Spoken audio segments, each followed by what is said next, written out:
I am sitting on my own hardwood floor at 5 a.m. on a Saturday, staring at a locked front door. My older brother just shoved me backward, threw a downloaded guardianship form at my chest, and drove away to the airport. He and his wife left me with their 3 crying toddlers, a black trash bag leaking something foul onto my rug, and a demand that I quit my job to raise his children while they spend 6 months at a spiritual retreat in Bali. What Bradley failed to consider before locking me inside my own house is that I am a managing partner at a family law firm specializing in child abandonment and generational wealth trusts. He just handed me the exact legal weapon I needed to ruin his life. My name is Victoria, and I am 34 years old. Before I show you how I used his vacation to permanently strip him of his parental rights and a $4 million inheritance, take a moment to hit like and subscribe to Sweet Karma Life. Let me know your age in the comments below. Now let me take you back to the moment the camera chimed and my quiet weekend ended. The sun is not even up yet. My phone buzzes on the nightstand. The security app shows movement on the front porch. I pull on a robe and walk downstairs, expecting a lost delivery driver. Instead, I open the door to find Bradley and his wife Chloe. They are wearing matching designer airport athleisure, looking rested and tan. Flanking them are their 3 children. Mason is 4 and standing on the cold concrete in unlaced sneakers. Leo is 3, wearing a sagging full diaper. Harper is 18 months old, wailing inside a travel stroller. Bradley does not say hello. He kicks a heavy black trash bag over the threshold. It lands with a wet thud against the baseboards. "We are going to Bali for a 6-month spiritual realignment," he says. His voice is casual, like he is asking me to watch a houseplant. He tosses a crumpled piece of paper onto my entryway table. "You need to submit your resignation on Monday and watch them. Family comes first, Victoria." I stare at him, trying to process the audacity. I step forward to block the doorway. I tell him he has lost his mind and needs to take his children back to his car. Chloe rolls her eyes, sipping from a plastic green juice bottle. She tells me to stop acting like a victim and just enjoy the anti-bonding time. Bradley steps into my personal space. He does not yell. He smiles, a slow, condescending smirk that he has used to get his way since we were teenagers. He places both hands on my shoulders. "You spend 50 hours a week fixing other people's broken families," he says softly. "Consider this a pro bono case study. You are the best family lawyer in the city. Prove it." Then he shoves me backward. The force knocks me off balance. My shoulder hits the console table and I slide down onto the hardwood. Before I can stand back up, Bradley pulls the heavy oak doors shut. A second later, the deadbolt clicks. He locked it from the outside, using the spare emergency key our mother gave him years ago. I hear the engine of his SUV start. The tires squeal out of my driveway, fading down the street. I am left sitting on the floor in the dark. Mason is crying. Leo is pulling at his dirty clothes. Harper is screaming until her face turns red. I do not panic. I do not raise my voice. I reach up and pull the crumpled paper off the table. It is a fake, unnotarized document he printed off the internet. It is legally worthless. He thinks he outsmarted me. He thinks because I am a single woman, I will naturally fold into a maternal submissive role and clean up his mess. I look at the black trash bag. It smells like sour milk and damp towels. I stand up slowly, brushing the dust off my robe. I look down at Mason. His cheeks are stained with old tears and he is shivering. I ask him when he last ate. He tells me they had dry cereal in the car yesterday. Chloe did not even pack a diaper bag. She packed 1 trash bag of dirty laundry. The level of neglect is breathtaking. My brother did not just drop off his kids for a weekend. He abandoned them. I walk into the kitchen, pour a glass of cold water, and drink it. I need a clear head. I am not going to call the police yet. Bringing patrol cars and state workers to my house right now will only traumatize these kids more. They need food, clean clothes, and stability. But Bradley needs consequences. I pull out my phone, bypass the police dispatch number, and open my firm directory. I stand in the foyer as the sound of my brother's vehicle fades down the suburban street. The morning light is barely breaking through the glass panels of the front door. Mason is shivering on the hardwood. Leo is scratching at his legs. Harper's cries are turning into exhausted, rhythmic hiccups. The instinct for most people in this scenario would be to dial emergency services. It makes logical sense. Someone abandons minors on your property, you involve the authorities. But I spend 50 hours a week navigating the family court system. I know exactly what happens when state workers pull up to a residence with an unprepared adult and undocumented toddlers. Child Protective Services would intervene by noon. These children would become case numbers in the system built on triage, not comfort. I refuse to let my brother's calculated negligence turn my nephews and niece into wards of the state. I bypass the police dispatch number on my screen. I guide the kids into the kitchen. My house is not child-proofed. It is sharp angles, glass tables, and quiet spaces. I do not have cartoon plates or juice boxes. I serve them water in heavy glass tumblers and toast plain wheat bread. I watch how they eat. They devour the dry food with a desperate speed that makes my chest ache. Leo drops his toast on the tile. He immediately drops to his knees and covers his head with his arms, bracing for an impact. The flinch tells a story no legal document ever could. I lower my voice. I tell him it is okay. I sweep up the crumbs with a steady hand.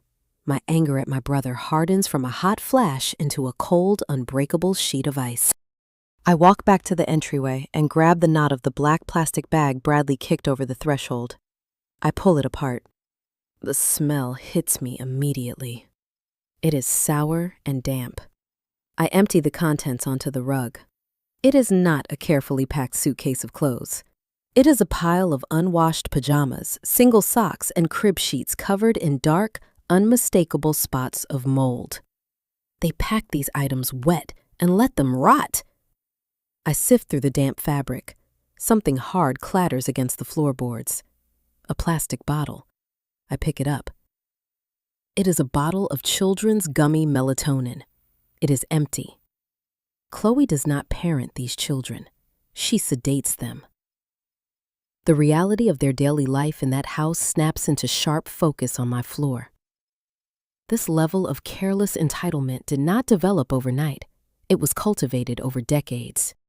When I was 22, working double shifts at a local diner and eating cheap noodles to afford my law school application fees, my parents sat me down at the dining table. They proudly announced they were handing Bradley the keys to a $55,000 car. They said he needed reliable transportation to find his true passion. His passion was going to music festivals and racking up parking tickets. My mother paid those tickets. My father paid his rent. I paid for my own textbooks. Bradley learned early that his actions carried zero consequences. He learned that the women in his life existed solely to absorb his failures. He assumes I am still the quiet girl studying in the corner, desperate for family approval. He assumes a career woman is just an unused resource waiting to be activated by his convenience. He expects panic. He expects submission.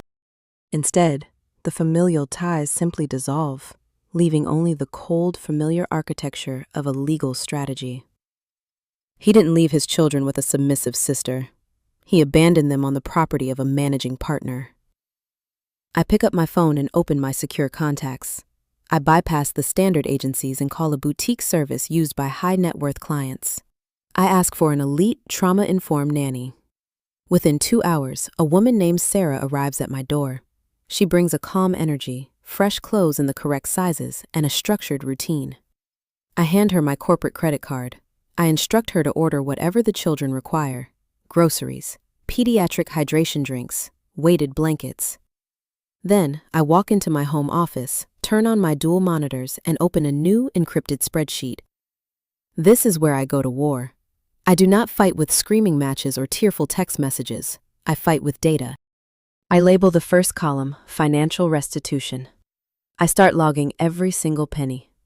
The nanny retainer is $45 an hour. The emergency grocery delivery is $312. The heavy-duty trash bags to throw away the moldy clothes cost $14. By Sunday evening, the spreadsheet total hits $3,420. I do not just type the numbers, I scan every paper receipt. I save every digital invoice. I timestamp them. I upload them to a secure cloud drive backed by dual authentication. I am building a fortress of undeniable documentation. I create a subfolder labeled Abandonment Logistics. I pull the security camera footage from the front porch. I clip the exact moment Bradley shoves me to the floor. I clip the exact moment the deadbolt clicks from the outside. I back up the video files to 3 separate physical hard drives. The paper he threw at me, the downloaded guardianship form, is placed inside a plastic evidence sleeve and filed in a locked drawer. He thought that piece of paper shielded him from liability. In reality, it proves premeditation. It proves he planned to leave them without legal protection. With the financial framework established, I turn my attention back to the physical reality of the children. Sarah knocks on my office door late Sunday afternoon. She is holding Mason. He is pressing his small hand against his cheek, wincing every time he tries to drink water. Sarah tells me he refuses to chew solid food. I walk over and ask him to open his mouth. The gums are swollen. The teeth are discolored and decayed. My jaw tightens. As a family lawyer, I know exactly what this means. I cannot just drive him to a clinic. A downloaded, unnotarized paper gives me zero legal authority to consent to medical treatment. And without a proxy, doctors cannot legally touch him unless he is in a life-threatening state. By fleeing the country without leaving proper medical power of attorney, my brother did not just neglect them. He actively blocked them from receiving care. This denial of access is a textbook definition of physical endangerment. I look at Sarah, whose background happens to be a registered pediatric nurse. I tell her to draft a sworn visual assessment of Mason's mouth and Harper's lethargic condition. I am taking it to a judge tomorrow morning. 72 hours pass. It is Monday morning. I'm sitting at my desk on the 14th floor of my firm. The glass walls of my office filter out the noise of the city traffic below. My environment is structured. I have a stack of financial disclosures regarding a high-asset divorce placed neatly next to my keyboard. My professional life is built on order and verifiable facts. My personal life currently involves a highly paid trauma specialist managing 3 abandoned children in my suburban home. I am reviewing a line item about concealed corporate assets when my personal cell phone vibrates against the wood grain of my desk. The screen displays a single name: Sylvia. My mother does not call to check on my well-being. Our communication has always been transactional. Growing up, her attention was a finite resource allocated entirely to my brother. If Bradley failed a high school chemistry exam, Sylvia blamed the teacher for designing a flawed test. If Bradley damaged a rental property, Sylvia wrote the check and told the landlord he should have installed better carpets. She is the architect of his entitlement. I let the phone vibrate 3 times. I watch the digital letters of her name illuminate the screen. I pick up the device and press accept without saying a word. Victoria, her voice comes through the speaker, tight and hurried. Did you speak with your human resources department yet? She does not ask about her grandchildren. She does not ask if Harper stopped crying or if Mason is eating. Her opening sentence is a directive regarding my career. I lean back in my leather chair. I ask her to clarify her question. Your resignation, Sylvia says, letting out a sharp sigh. Bradley told me he dropped the kids off on Saturday. He is incredibly stressed right now. His chakras are completely out of alignment, and Chloe is suffering from severe burnout. They need this healing journey in Indonesia. You have a massive house in the suburbs. You are unmarried. You have no real responsibilities outside of that corporate job. You should be grateful for the company. Just do this for him and submit your notice today. The manipulation is practiced. It is the same suffocating logic she used when we were teenagers. She expects me to dismantle my entire life to provide a comfortable cushion for my brother. She believes my time and my achievements hold 0 intrinsic value. She views my law degree as a placeholder until I can serve a biological imperative. What Sylvia forgets, or perhaps never bothered to learn about my profession, is the specific legal code of the state we live in. We reside in a one-party consent jurisdiction. This means only one person in a conversation needs to be aware that the audio is being recorded for the file to be admissible in a court of law. I reach over to my desk phone. I press the blinking recording button on the console. A subtle click echoes in my earpiece. The digital timer on my screen begins counting upward. I am no longer having a conversation with my mother. I am conducting a shadow deposition. I need you to listen to me carefully, I say. My voice is flat. It carries the measured, unyielding rhythm I use during cross-examinations. I am not resigning from my firm. I am currently employing private childcare to handle the situation Bradley left in my hallway. Sylvia scoffs loudly. Do not be dramatic. They are your family. You're being entirely too rigid about this. If you ruin his trip by harassing him for money or making a fuss, you can consider yourself cut out of this family. I will not have you embarrass us in front of our friends by playing the victim. I ignore the threat. A threat from Sylvia is just empty air. I keep my eyes on the recording timer. It hits 1 minute and 12 seconds. I need her to explicitly confirm the parameters of the abandonment on the record. So you are confirming to me right now, I say, articulating every consonant, that Bradley and Chloe left the country. You are confirming they booked a flight to Bali with no scheduled return ticket. You are acknowledging they left 0 financial support, 0 medical insurance cards, and 0 legal power of attorney documents. And you are stating that they expect me to assume full financial and physical liability for 3 minors indefinitely. There is a brief pause on the line. For a fraction of a second, I wonder if she recognizes the trap. I wonder if she hears the cold, clinical nature of my phrasing. But her loyalty to her son overrides any self-preservation instinct. Yes, Sylvia snaps, because that is what families do. We step up. You are a cold corporate bitch, Victoria. You care more about your billable hours than your own flesh and blood. Deal with it. She terminates the call. The dial tone rings in my ear. I do not feel sad. I do not feel the sting of rejection that used to paralyze me in my 20s. I feel the quiet, profound satisfaction of a litigator securing the final piece of a puzzle.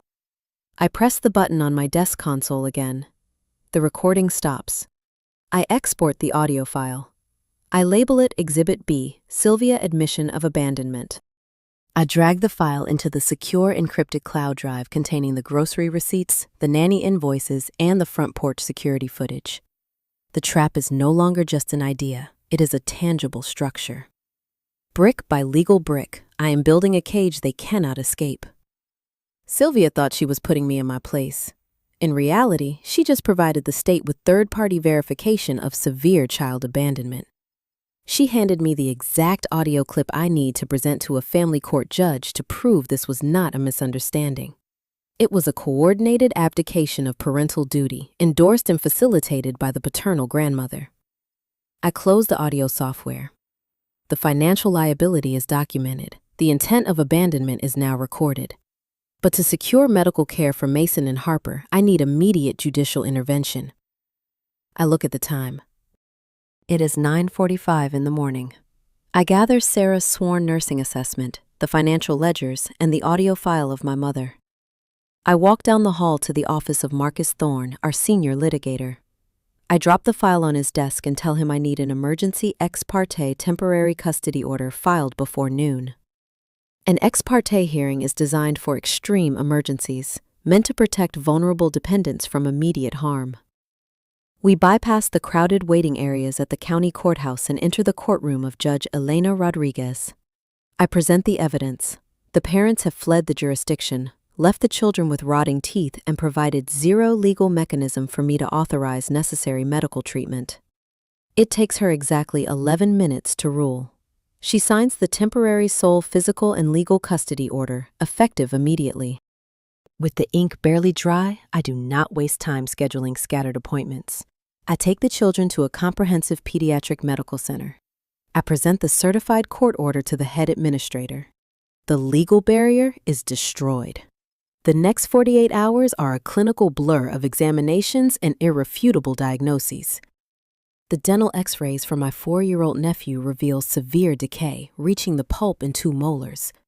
The blood work for 18-month-old Harper confirms severe vitamin deficiencies, officially classifying her as failure to thrive. The attending physicians look at me with pity, assuming I'm an overwhelmed mother carrying the guilt of this neglect. I quickly correct them. I inform them I just took emergency state custody and I require notarized medical affidavits detailing this exact timeline as proof of chronic physical endangerment. I secure all the paperwork before the weekend. The fortress of undeniable documentation grows thicker. The evidence is moving from my encrypted cloud drive into a physical binder, a thick, heavy, undeniable record of truth. By the end of the first week, my daily routine settles into a strange, highly organized rhythm. I work from my home office. Sarah manages the feeding schedules and therapy evaluations. The children begin to realize they are safe. Leo stops flinching when a plate shifts on the table. Mason learns how to brush his teeth without crying. Harper drinks high-calorie formula and starts holding her head up longer. My brother remains silent. Chloe posts a photo on social media showing a pristine beach in Seminyak, captioned with a quote about finding inner peace by letting go of toxic attachments. I screenshot the post. I add it to the binder. The legal trap is nearly complete. I have the audio recording of Sylvia confirming the abandonment. I have the financial ledgers. I have the medical affidavits proving physical neglect. I have the security footage of the assault. But family court judges can be unpredictable. Sometimes, a judge will force a reunification plan if the biological parents show remorse or claim temporary insanity due to stress. I cannot risk a judge handing these children back to abusers just because they share DNA. I need a guarantee. I need a mechanism that will force Bradley to permanently surrender his rights, not out of a sudden moral awakening, but out of pure, selfish preservation. I sit at my desk late Friday night, reviewing the timeline. 6 months in Bali. It is an oddly specific duration. It is not a standard vacation. It is a calculated absence. I open a secure portal to my firm's archival database. I type in my own last name. I need to find the root cause of his confidence. I need to understand why he chose this exact moment to flee the country and dump his children at my feet. The search engine spins for a few seconds. A list of legacy documents populates on my screen. I click on a file dated 12 years ago. It is the legal framework of my late grandfather's estate. I begin to read, and the final piece of the puzzle drops perfectly into place. The glow of the dual monitors illuminates my home office. It is past midnight on a Friday. The rest of the house is silent. Sarah is asleep in the guest room. The children are finally resting in their new beds. I sit in my leather chair, listening to the quiet hum of the computer tower.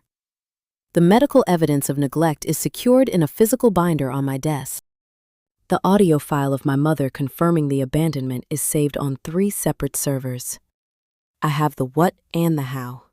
Now I need the why. People rarely abandon their children on a whim. There is always an underlying catalyst.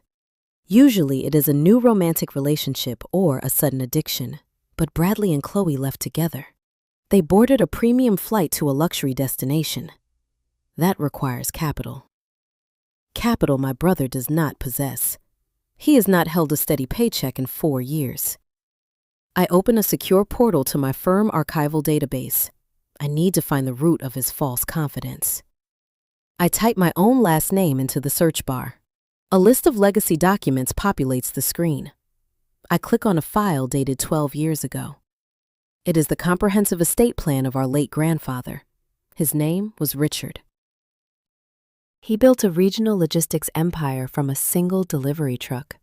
Richard was a man who valued precision, accountability, and hard labor. He saw right through the enabling dynamic my mother created. He knew Bradley lacked discipline. He knew my brother relied on manipulation rather than effort. When Richard passed away, he did not leave a simple will. He left a highly complex generational wealth trust. The total asset value sits at $4.2 million. I lean closer to the screen and read the distribution schedule. The structure of the trust was designed to force maturity. The primary beneficiary does not receive the lump sum upon turning 18 or 21. The principal unlocks on the 35th birthday of the recipient. I look at the digital calendar on my taskbar. I calculate the timeline in my head. Bradley turns 35 in exactly 5 months. The entire situation suddenly sharpens into crystal clear focus. The 6-month spiritual retreat in Indonesia is not a vacation. It is a waiting room. It is a deliberate, calculated stall tactic. Bradley is out of money. His credit lines are likely exhausted. Chloe refuses to seek employment. The financial weight of raising 3 children was dragging them into bankruptcy. My brother needed a way to shed his daily living expenses while running out the clock until his birthday. He figured he could dump the kids with his high-earning, unmarried sister, disappear across the globe, claim the $4 million in 5 months, and sweep back into the country as a wealthy man. It is a lazy strategy built on a foundation of profound arrogance. He assumes I will just absorb the cost of his children out of a sense of familial obligation. But more importantly, he assumes his inheritance is guaranteed. Bradley is not a litigator. He relies on bullet points and verbal assurances. He likely skimmed the estate paperwork a decade ago and stopped reading after he saw the dollar amount.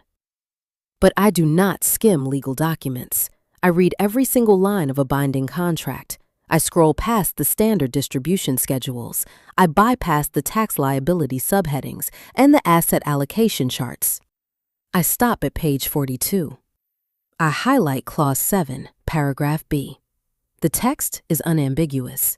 It dictates that any beneficiary who involuntarily loses legal custody of their biological children or faces formal charges of child endangerment shall be immediately and irrevocably stripped of all beneficiary rights. The document further states that in the event of such a forfeiture, the entire capital sum defaults directly to the minor children. The funds are to be held in a protective trust, managed exclusively by their state-appointed legal guardian. I sit back in my chair. The trap was already built by a dead man. I just have to spring the mechanism. My brother thought the downloaded piece of paper he threw at me shielded him from this specific clause. He believed handing me a printed internet template counted as a formal temporary guardianship arrangement. He thought it kept him legally compliant with the strict moral requirements our grandfather wrote into the estate. He is fundamentally incorrect. A downloaded form without a notary stamp, filed without a court petition, holds zero weight in a family court system. He did not arrange adequate care. He committed textbook, verifiable abandonment. By fleeing the jurisdiction, leaving his children with rotting teeth, and failing to provide financial support, he handed me the exact legal crowbar I need to pry that inheritance out of his hands. The stakes of this conflict shift dramatically in my mind. This is no longer just about seeking restitution for nanny fees and pediatric dentist bills. This is about securing the permanent financial future of 3 innocent toddlers. If I execute this strategy perfectly, Mason, Leo, and Harper will never have to rely on their negligent parents for a single meal. They will inherit a multi-million-dollar estate. I will manage it for them. Bradley will return to the United States expecting a windfall and instead find an empty bank account and a severed bloodline. I press the print command on my keyboard. The heavy laser printer hums to life, spitting out 42 pages of binding estate law. I take the warm paper and place it into the evidence binder right next to the medical affidavits. The legal foundation is poured. The medical evidence is secured. The financial ledgers are actively updating. But a case is always stronger when the defendant incriminates themselves on the record. I have the audio of my mother, but I need Bradley to explicitly state his refusal to parent. I need him to vocalize his negligence so a judge cannot mistake his actions for a temporary lapse in judgment. I close the archival database. I turn off the monitors. The room goes dark. I walk upstairs to check on my nephews and niece. I know Bradley cannot resist bragging. He will eventually reach out to check the status of his free childcare. I just have to wait for his call. 90 days.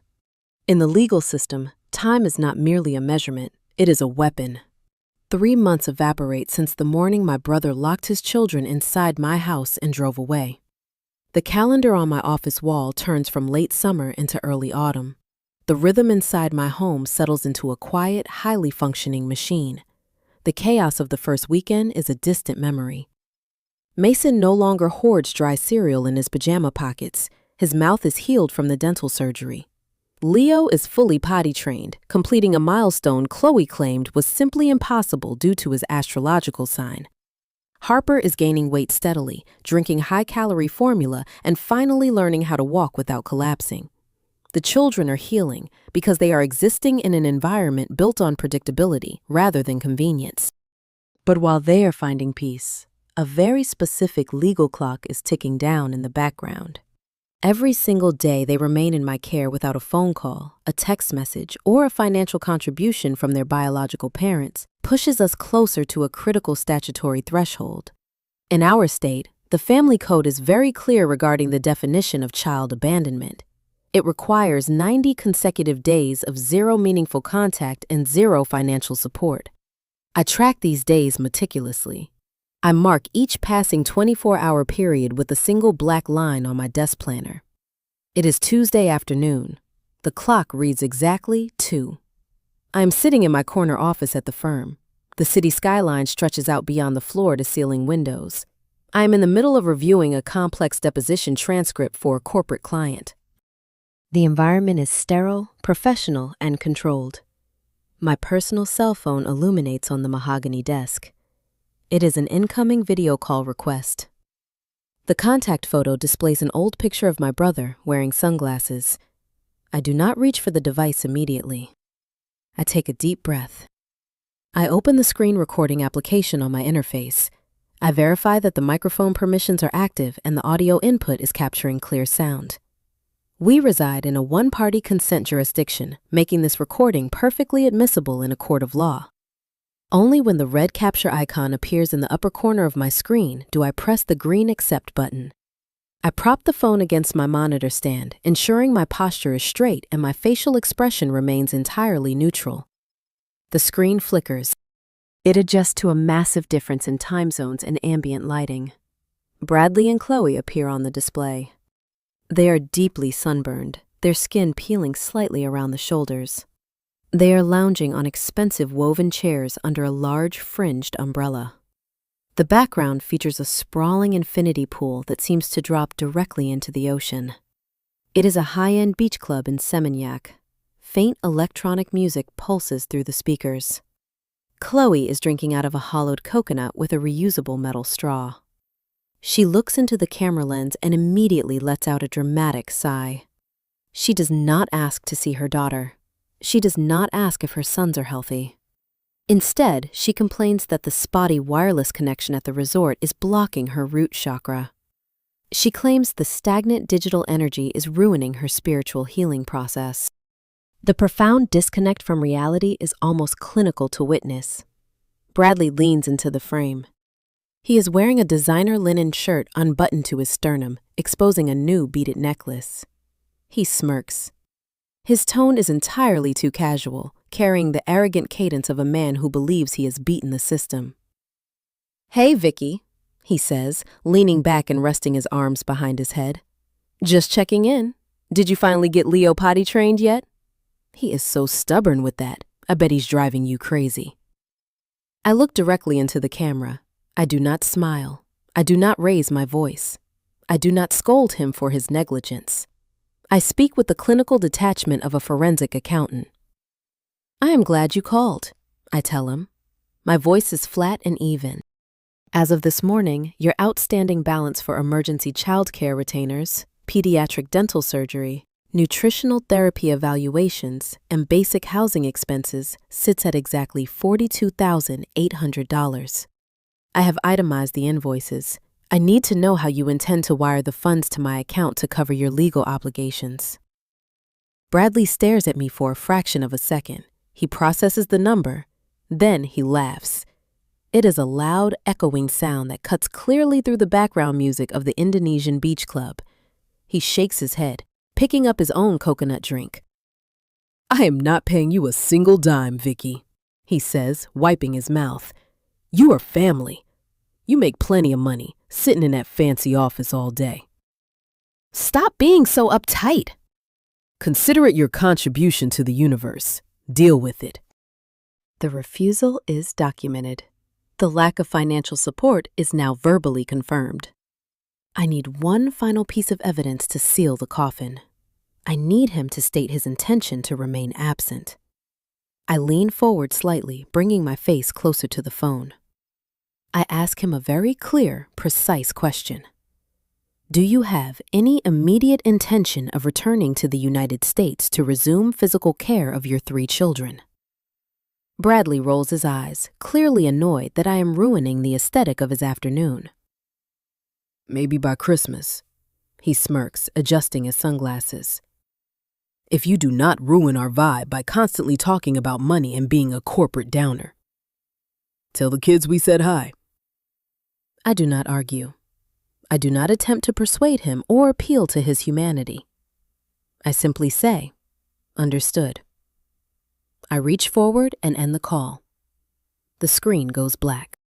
The red recording icon is still pulsing quietly in the corner of my interface. I stop the capture.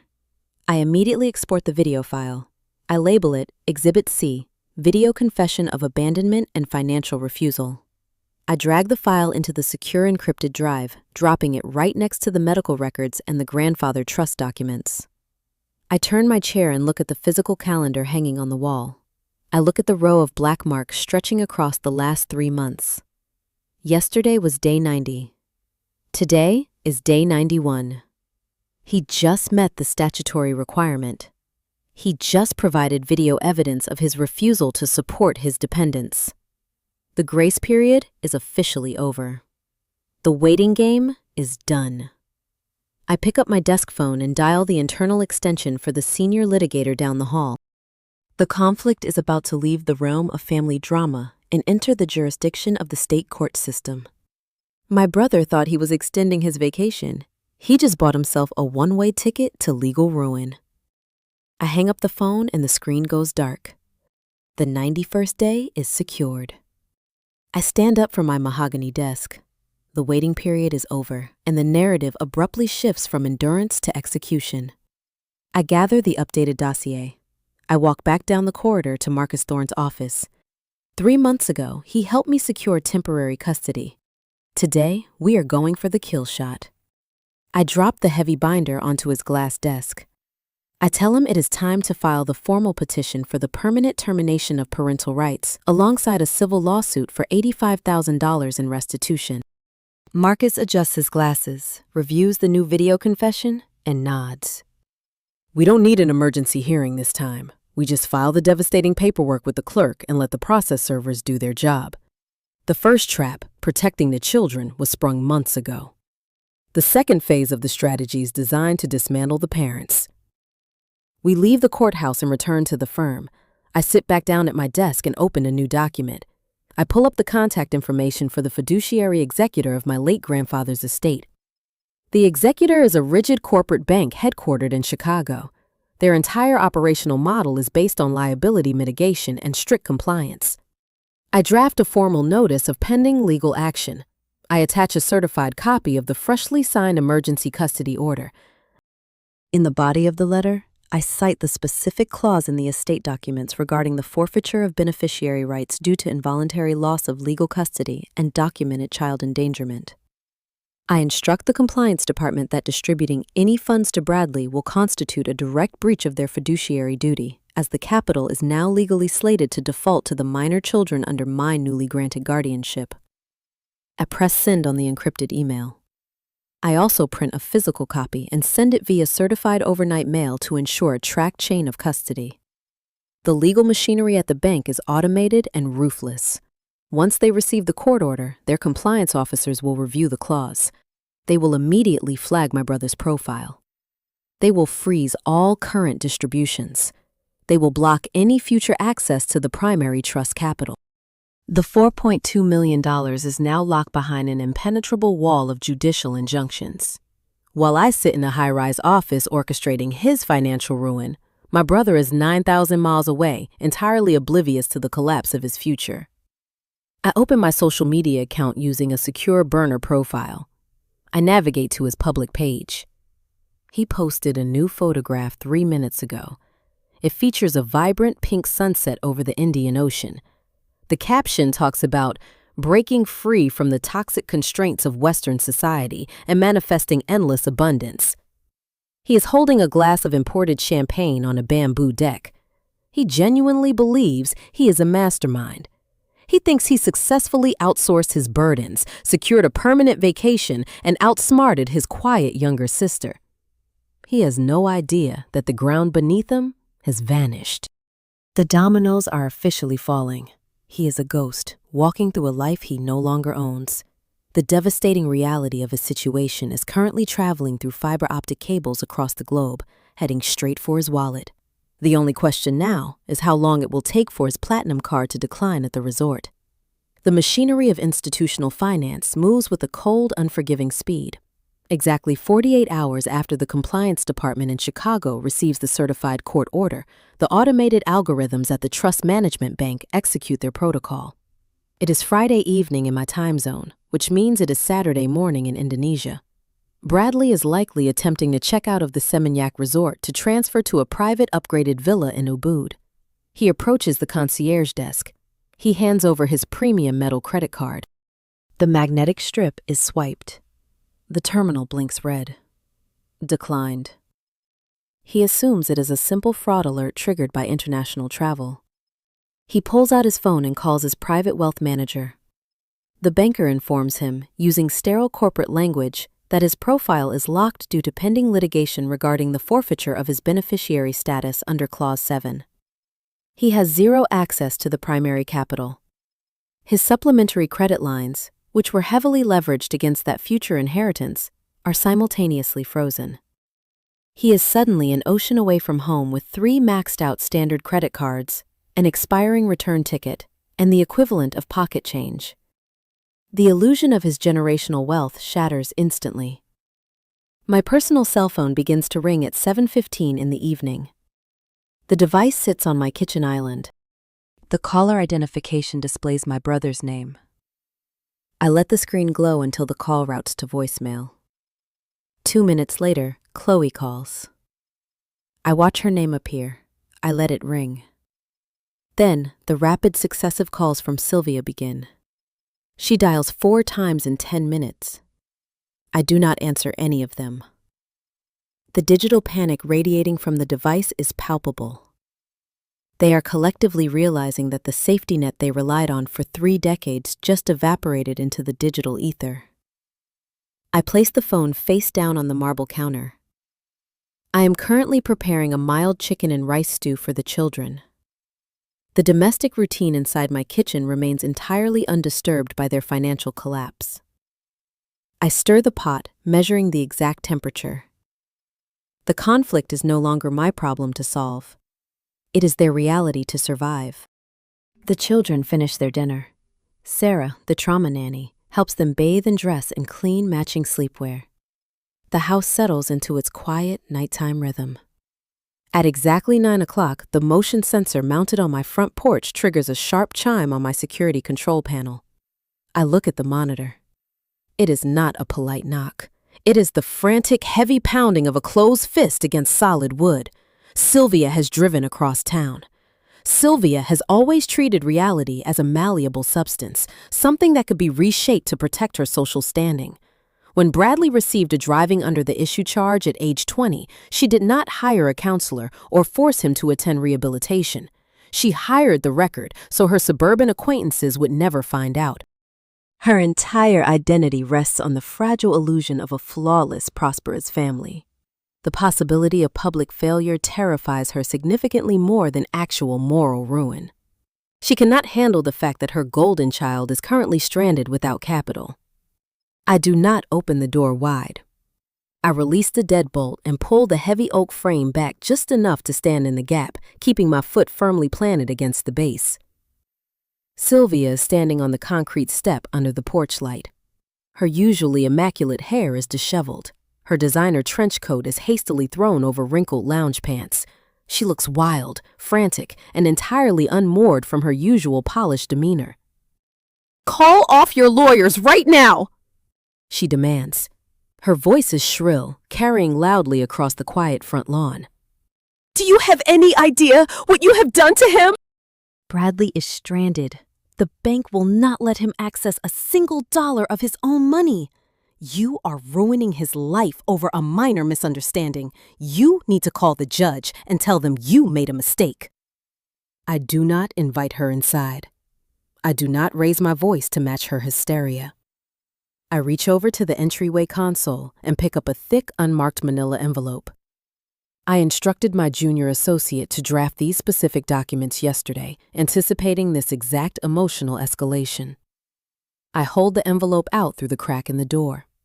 She takes it reflexively, her hand shaking. Inside that package is a formal cease and desist letter, along with a signed temporary restraining order, I tell her. My voice is low, calculated, and completely devoid of empathy. It legally bars you from approaching this residence, contacting my firm, or attempting to communicate with the minor children currently under my state-appointed guardianship. If you step 1 foot on my property again, I will not call you to discuss family loyalty. I will call the police dispatch, and you will be arrested for trespassing and violating a direct court directive. Sylvia looks down at the envelope as if the paper itself is coated in venom. The realization hits her that she cannot bully her way out of this situation. She begins to cry. It is not the quiet weeping of a concerned grandmother mourning a fractured family. It is the loud, performative wailing of an entitled woman losing control of her narrative. "How can you do this to your own blood?" she screams, pointing a manicured finger at my face. "What are the neighbors going to say when they find out? Everyone in my circle knows he is supposed to inherit that trust. You are stealing from your own brother. You are a cold, heartless monster." I look at her. I search my chest for any lingering trace of guilt, any phantom echo of the daughterly obligation she installed in me years ago. There is nothing. The space where my submission used to reside is completely empty, replaced by a structural integrity she cannot break. I look her directly in the eyes. "Boundaries are not walls, Sylvia," I say, articulating the words with razor-sharp precision. "They are mirrors. You just despise the reflection staring back at you." I step backward and pull the heavy door shut. The brass latch clicks into place. I slide the deadbolt over. Her muffled sobbing filters through the glass panes for a few agonizing seconds before I hear her heels retreating rapidly down the concrete walkway. A car engine starts, accelerates aggressively, and fades into the distance, leaving the street entirely empty. I turn my back to the entryway. The silence inside my home is profound. It is a thick, insulated piece purchased through meticulous documentation and legal fortitude. I walk up the carpeted stairs, bypassing the master suite, and enter the nursery. The room is dimly lit by a small nightlight. The air smells like baby lotion and clean cotton. Harper is sitting up in her crib, holding a soft cloth book. I approach the wooden rail. Her cheeks are visibly fuller now. The hollow, lethargic look she carried through my front door months ago has completely vanished. She is gaining weight steadily, thriving on a consistent schedule of nutrient-dense meals and unbroken security. I reach down and pick her up. She rests her head against my shoulder, letting out a soft, contented sigh. I carry her over to the rocking chair, sit down, and begin to read a story in a quiet whisper. The chaos of my mother and the financial ruin of my brother feel 1,000,000 miles away. But I know this serene silence is only a temporary intermission. A frozen bank account and an expiring travel visa mean Bradley and Chloe cannot stay in paradise forever. They are completely drained of capital. They have no choice but to board a plane and face the architect of their destruction. The final confrontation is no longer a possibility. It is a geographic certainty. 6 months. 182 days since the morning the black plastic bag landed on my foyer rug. The seasons change outside my office window. The legal machinery I set into motion operates flawlessly in the background. The emergency custody order became an established reality. The financial freeze on a trust hardened into permanent concrete. Over the past 3 months, Bradley and Chloe experienced the brutal reality of an unfunded existence. Without access to the grandfather capital, their Indonesian retreat devolved into a desperate scramble for survival. I know from the bank ledger notifications that they attempted to leverage their remaining depleted credit lines to purchase economy-class tickets back to the United States. They did not return to their leased apartment. They defaulted on that rent 2 months ago. They have no home to return to, no assets to liquidate, and no leverage to utilize.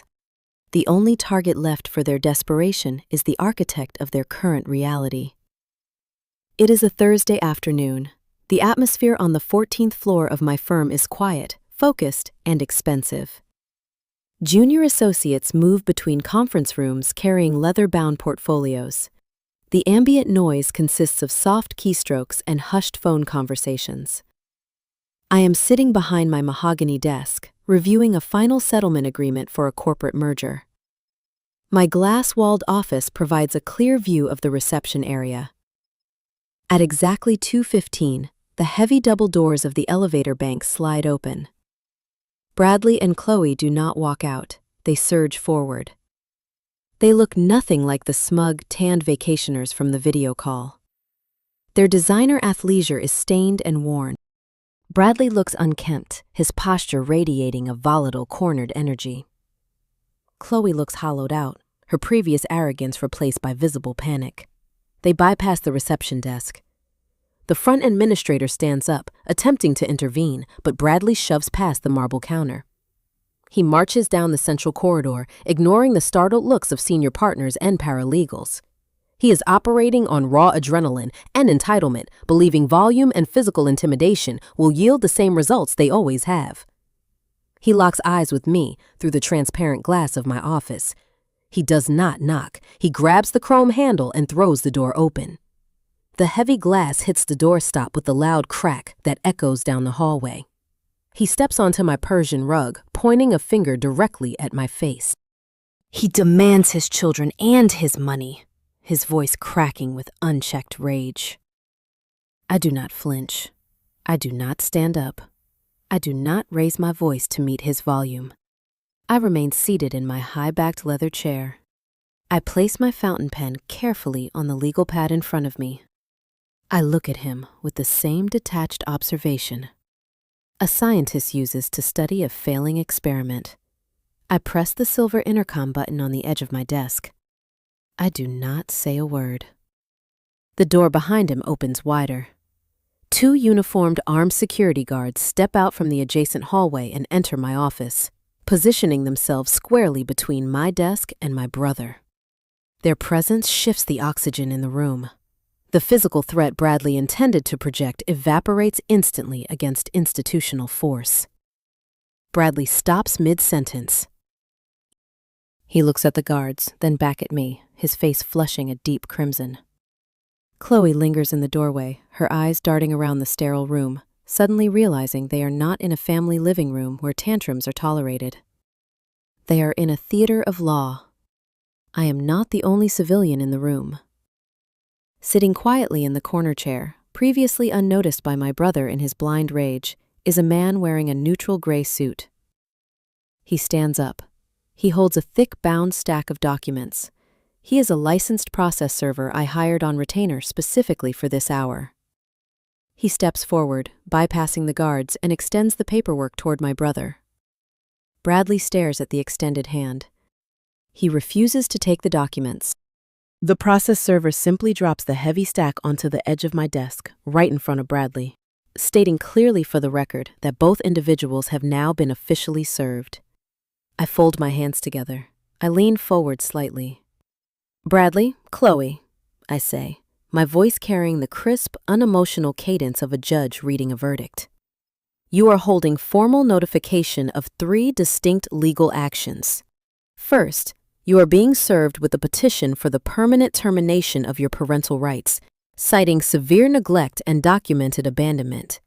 Second, You are receiving a civil lawsuit demanding $85,000 in restitution for medical, educational, and housing expenses incurred during your absence. I pause, letting the financial figure hang in the air. The total doubled from our last conversation due to private school tuition and intensive pediatric therapy. I watched the color drain from Chloe's face. I continue. Third, and most importantly, you are holding the official executor decree confirming your successful and irrevocable removal from the Harrison Family Trust. Your violation of Clause 7 is complete. You have zero claim to the $4.2 million. The capital now legally belongs to Mason, Leo, and Harper, held in a protective account over which I have sole conservatorship. The delusion breaks. The reality of their choices crushes down on them in a sterile public setting. Chloe lets out a sharp, breathless gasp. Her knees buckle. She collapses into the leather guest chair, covering her face with her hands, sobbing hysterically. She realizes the lifestyle she expected to resume is gone forever. Bradley does not cry. The realization mutates into pure reactive violence. His face turns dark red. He lunges forward, raising a closed fist, aiming across the mahogany desk. He never reaches me. The security guards step in seamlessly. One grabs his raised arm, twisting it sharply behind his back, while the other forces him against the glass wall. The impact vibrates through the office. It is a clinical dismantling of arrogance. There is no drawn-out argument. There is no emotional closure. There are only receipts prevailing over entitlement, logic overriding manipulation. The guards hold Bradley firmly in place. He is breathing heavily, his chest heaving against the glass, staring at me with a mixture of hatred and profound defeat. I look back at him with zero sympathy. I instruct the guards to escort them out of the building. I remind my brother that the restraining order is still active, and if he causes a scene in the lobby, the municipal police will take him directly to a holding cell. The guards pull him away from the wall. They guide him out of the office.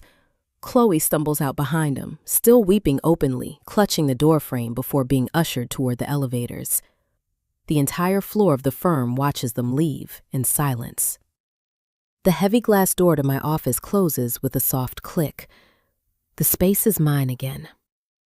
I pick up my fountain pen. I straighten the legal pad. The chaotic interference they brought into my life has been surgically removed. They arrived expecting a negotiation. They left with nothing but the clothes they wore and the devastating weight of consequence. The conflict is extinguished. Now there is only the aftermath. The legal system operates on strict deadlines. When you are served with a civil lawsuit and a petition to terminate parental rights, the state provides a specific window to file a formal response. In our jurisdiction, that window is exactly 30 days. The clock starts ticking the moment the process server drops the paperwork onto the desk. I track those 30 days on my office calendar. I know Bradley and Chloe are scrambling. I know they are calling defense attorneys across the city. But the reality of high-stakes family law is governed by retainers. A senior partner will not enter an appearance in a complicated trust dispute without a minimum deposit of $20,000. My brother does not have $20,000. He does not have $2,000. His credit lines remain frozen by the bank. He has zero collateral to secure a loan. The 30 days pass without a single motion filed by the defense. Day 31 arrives. The silence from their side of the aisle is the exact sound of a default judgment. The aftermath is absolute. They do not have the funds to fight a drawn-out legal battle against a managing partner at a corporate firm. They lose by default. I return to the county courthouse on a Tuesday morning. The opposing bench is entirely empty. A default judgment in family court is a brutal, silent guillotine. Judge Rodriguez reviews the lack of response. She does not hesitate. She signs the final decree stripping my brother and his wife of all parental rights. She signs a secondary order granting my petition for permanent legal guardianship. It is not an official adoption yet.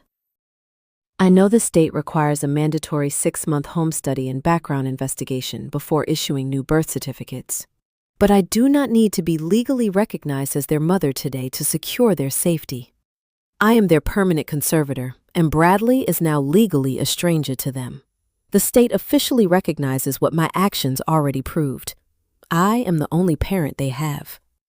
Securing the children is the primary victory. Securing their future is the final maneuver.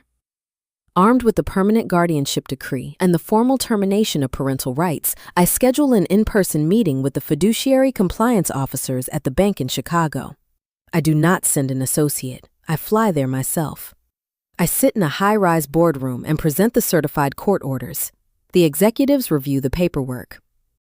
It meets every strict requirement of Clause 7. Institutional finance does not move millions of dollars overnight, but it does execute legally binding lockouts immediately. Within 48 hours, the compliance department formalizes the forfeiture. The $4.2 million estate is irreversibly stripped from Bradley and rerouted into a probationary holding account while the new protective trusts are legally established. He is locked out forever. I am recognized as the sole legal conservator for the pending transfer. The capital is now structurally earmarked specifically for private education, comprehensive therapy, and eventual college tuition. My brother tried to use his children as pawns to wait out a clock. Instead, those children just inherited his entire fortune. The consequences for Bradley and Chloe are severe and inescapable. They are evicted from their luxury apartment. With no income, a massive civil judgment hanging over their heads, and a ruined credit history, they have only one available refuge. They move into Sylvia's unfinished basement. My mother finally gets exactly what she spent her entire life cultivating. She gets her golden child living under her roof indefinitely. But the reality of enabling is far different from the fantasy. The basement is cramped and damp. Bradley and Chloe suffocate each other in a toxic, endless cycle of blame. Chloe blames Bradley for failing to secure the trust money before leaving the country. Bradley blames Sylvia for giving me the emergency house key. Sylvia blames both of them for ruining her reputation. The neighborhood gossip she feared more than anything else becomes her daily reality. Her social circle ostracizes her. The friends she used to impress at country club luncheons stop returning her calls, quietly repulsed by the public scandal of the abandoned grandchildren. They are trapped together in a prison built entirely out of their own poor decisions. I do not check on them. I do not offer financial olive branches. I let the silence remain permanent. My life moves forward in a different direction. 6 more months pass. The contrast between my home and my mother's basement is profound. The trauma they brought into my house has been meticulously scrubbed away, replaced by structure and warmth. It is a Sunday morning. The sun shines brightly through the large glass windows of my living room. The house smells like roasted coffee and fresh linen. I am sitting at the kitchen island. I am wearing a comfortable sweater, reviewing a legal brief for a new client. I take a sip from my mug. The house is not quiet, but the noise is healthy. I hear the sound of small feet running across the hardwood floor. I look out the window into the fenced backyard. Mason is 5 years old now. The dark shadows on his x-rays are gone, replaced by a healthy, bright smile. He is chasing a yellow ball across the grass. Leo is 4. He no longer flinches when someone drops a plate. He is building a tall tower out of wooden blocks on the patio, deeply focused and entirely secure in his environment. Harper is 2.5. She is running through the sprinkler, laughing loudly, her legs sturdy and strong. Sarah, the nanny who stayed on as a permanent household manager, is sitting on the deck, clapping as Harper splashes in the water. There is no screaming in my house. There is no manipulation. There is no waiting for the next crisis to drop.